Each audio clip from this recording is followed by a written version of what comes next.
하나님 말씀 고린도후서 10장 12절로 14절까지 말씀입니다. 고린도후서 10장 12절로 14절까지 찾으셨으면 함께 같이 읽겠습니다. 우리는 자기를 칭찬하는 어떤 자와 더불어 감히 짝하여 비교할 수 없노라. 그러나 그들이 자기로서 자기를 헤아리고 자기로서 자기를 비교하니 지혜가 없도다. 그러나 우리는 분수 이상의 자랑을 하지 않고 오직 하나님이 우리에게 나누어 주신 그 범위의 한계를 따라 하노니 곧 너희에게까지 이른 것이라. 우리가 너희에게 미치지 못할 자로서 스스로 지나쳐 나아간 것이 아니요 그리스도의 복음으로 너희에게까지 이른 것이라. 아멘. 바울이 이제 10장에 들어와서 계속해서 이야기하는 것은 바울의 대적자들에 대해서 비판을 하고 있습니다. 바울도 대적자들이 있었다고 이야기를 했어요. 그 바울의 대적자들에 대해서 그냥 허허하고 넘어가는 것이 아니라 조목조목 좀 비판을 좀 하고 있습니다. 바울의 대적자들에 대한 비판의 요지는 몇 가지인데요. 첫 번째 12절에 보면 우리는 자기를 칭찬하는 어떤 자와 더불어, 자기를 칭찬하는 자들, 여러분 스스로를 칭찬하는 자들 어떤 사람들이죠? 교만한 자들이죠. 지금 자기를 칭찬하는 자들 이렇게 표현하는 것은 교만한 자들에 대해서 짝하며 비교할 수 없노라. 이제 그렇게 이야기를 하고 있어요. 우리 하나님의 사람은 신앙이 더 깊어질수록 더 겸손해지죠. 이것은 당연한 거죠. 더 교만해진다면 하나님의 사람이겠어요? 여러분 이거 하나만 봐도 하나님의 사람인지 어두움의 사람인지 우리가 알 수가 있어요. 겸손하다면 하나님의 사람일 가능성이 매우 높은 거겠죠. 반대로 아주 말하는 것도 거만하고 교만하고 뭐 그렇게 느껴지는 그런 사람들이 있다면 그러면 하나님의 사람이 아닐 가능성이, 어두움의 자식일 가능성이 큽니다.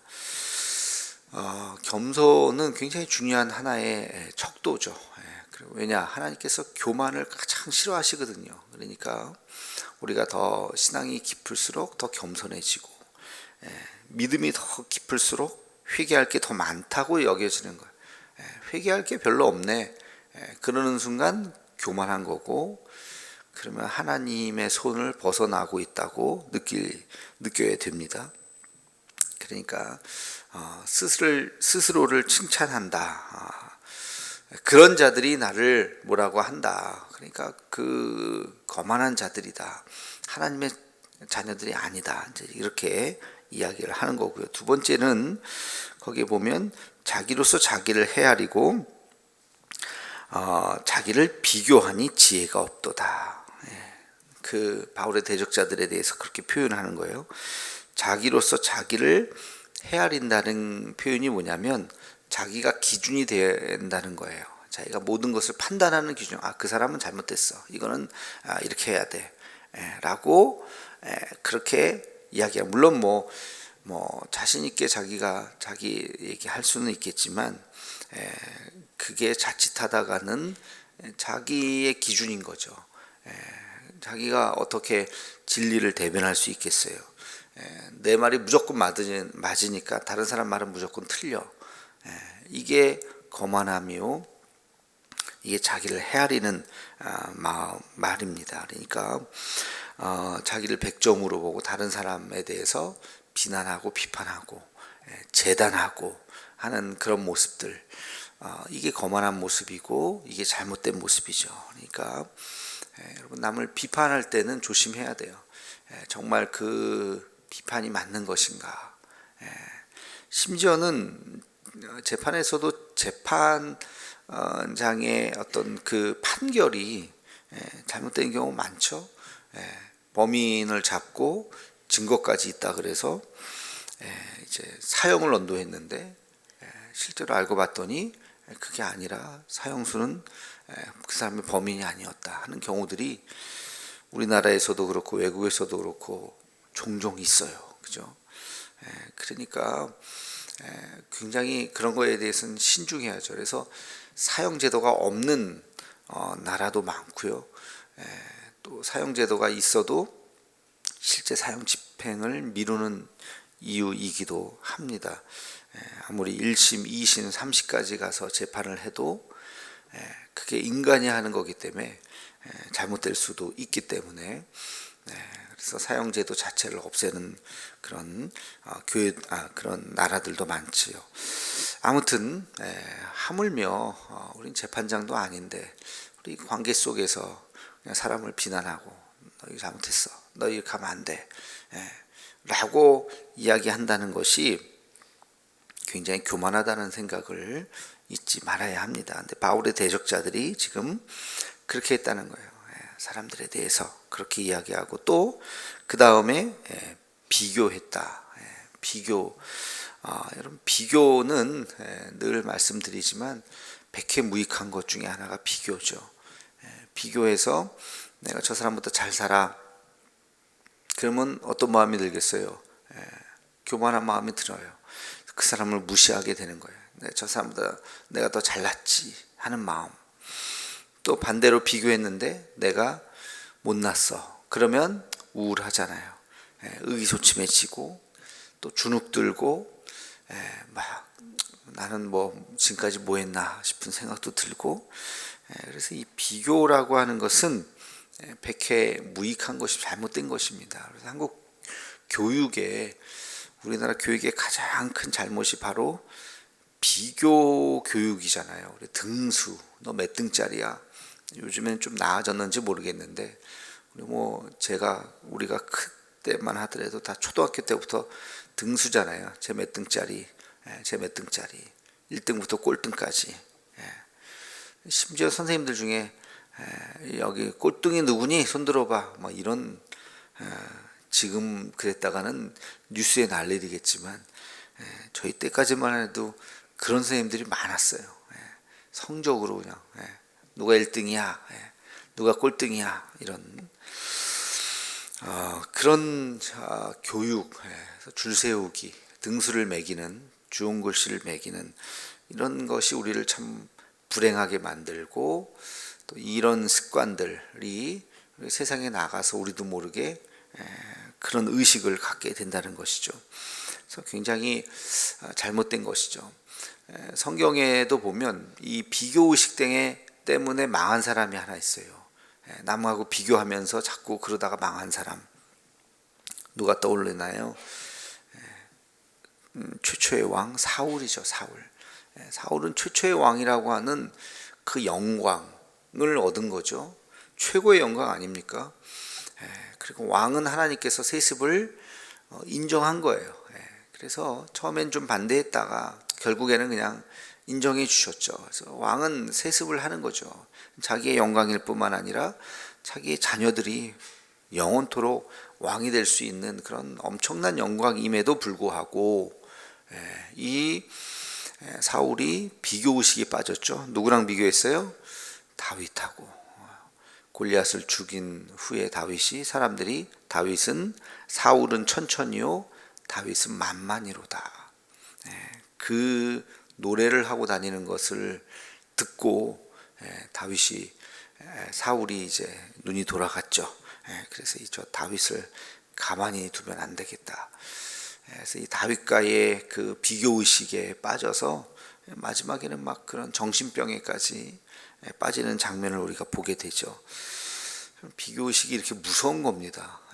그냥 장난으로라도 이거는 비교 의식에 빠지면 사람을 병들게 한다는 것을 잊지 않고, 하나님이 우리의 생김새를 다 다르게 하고 심지어는 목소리까지 다 다르게 하고, 사람이 다른 거 많잖아요. 지문도 다 다르고 동공도 다른데잖아요. 다 각각의 다 고유함이 있는 거예요. 다 하나님께서 만든. 그래서 그 자체를 우리가 감사히 여기고, 나는 나로서의 고귀함을 가지고 살아가야 할 텐데 자꾸 비교하게 된다는 거죠. 교회 안에서도 마찬가지고, 그래서는 안 된다. 오늘 말씀을 보면서 우리가 한 가지 더 기억해야 되는 것은 13절에 보면 그러나 우리는 분수 이상의 자랑을 하지 않고 오직 하나님이 우리에게 나누어 주신 그 범위의 한계를 따라 하노니 그랬어요. 그렇죠? 분수 이상을 하지 말아라. 분수 이상을 하지 말라는 건 뭐예요? 자기의 우리 인간으로서의 한계를 넘어서지 말아야 하는 것이고, 나에게 주신 그 사명의 한계를 넘지 말아야 하는 것이고, 사람들 사이에 우리 인간의 범위를 넘어서는 게 뭐예요? 선악과를 따먹은 거잖아요. 하나님이 선악과는 따먹지 말아라. 그렇죠? 그거를 먹는 순간 안 된다. 근데 인간이 그 한계를 뛰어넘으려고 했었죠. 그게 뭐 긍정적으로 도전하자는 것이 아니라 인간이 하나님이 되려고 하는 모든 잘못된 마음들, 그 교만함이죠. 그게 범죄죠. 그래서 그게 인간의 죄악의 근원이 되어 버렸죠. 여러분, 우리가 꿈, 비전과 야망을 구분해야 된다, 그런 말 많이 하잖아요. 하나님이, 비전은 뭐예요? 하나님이 주신 거예요. 비전은 하나님이 주신 마음. 야망은 내가 뭔가를 하려고 하는 거예요. 그 주체가 나예요. 그러니까 비전은 이루어졌을 때 누가 영광을 받아요? 하나님이 영광을 받으시는 거죠. 야망은 그게 이루어졌을 때 누가 영광을 받아요? 내 영광을 위해서, 내 소유인 거예요. 그러니까 비전과 야망이 미래에 어떤 이루고자 하는 일이라고 하는 의미는 비슷하지만 완전히 다른 거죠. 기원부터 다르고 결과도 다른 거죠. 그러니까 우리가 이 꿈과 비전과 또 이 야망에 대해서 잘 구분을 해야 되는 것처럼, 그런 것처럼 우리가 넘어서는 안 될 선을 넘어서면은 안 되는 것입니다. 기준이 있어요. 우리도 기준이 있어요. 우리가 해야 할 일, 하지 말아야 할 일, 또 할 수 없는 일. 그래서 지혜로운 사람은 그걸 잘 구분하는 거죠. 내가 할 수 있는 일이 어디까지고, 또 해야 될 일이 어디까지고, 해서는 안 될 일이 무엇이고, 할 수 없는 일이 무엇인가. 우리가 다 할 수 있는 거 아니잖아요. 그렇죠? 다 잘하고 다 그런 사람이 어디 있겠습니까? 여러분 자식들이 슈퍼맨이 되어서 공부도 잘하고 착하기도 하고 효도도 잘하고 모든 거를 다 잘하면 좋겠지만 그런 사람이 어디 있어요, 그렇죠? 우리의 부모도 우리가 그러기를 바랐겠죠. 그러나 우리도 그러지 못했잖아요, 다. 그러니까 또 너무 또 다 못한 것만 볼 필요도 없고, 그 자체로 고귀함이 있는 거죠. 그 일을 감당하면 돼요. 우리도 마찬가지예요. 우리 교회가 뭘 다 어떻게 잘하겠어요, 그죠? 그러나 우리가 해야 할 일, 할 수 있는 일, 거기까지는 최선을 다하는 거죠.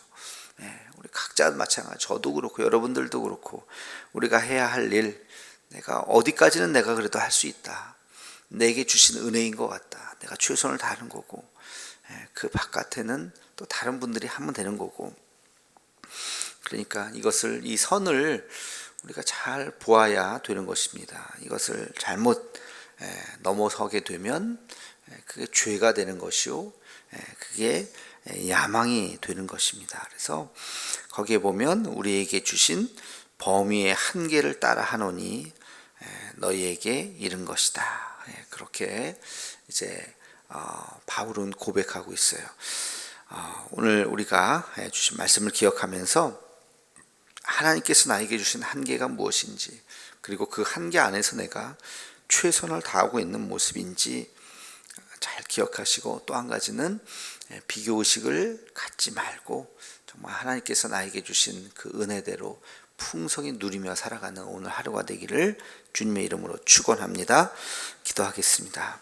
거룩하신 주님, 오늘도 주님의 말씀을 기억하며 주님께서 주신 영적인 교훈을 다시 한번 새깁니다. 하나님, 우리가 늘 겸손할 수 있게 도와주시고, 믿음의 자람에 따라 늘 흔들리지 않고 남과 비교하지 않고 내가 해야 할 일이 무엇인지, 나에게 주신 은혜가 무엇인지를 깨닫게 하여 주옵시며, 하나님, 우리가 또 분수 이상의 것을 품지 않고 내가 감당할 수 있는 것이 무엇인지를 하나님 깨달으며 우리에게 또 오늘 주신 그 은혜대로 살아갈 수 있도록 인도하여 주시옵소서. 예수님의 이름으로 기도하옵나이다. 아멘.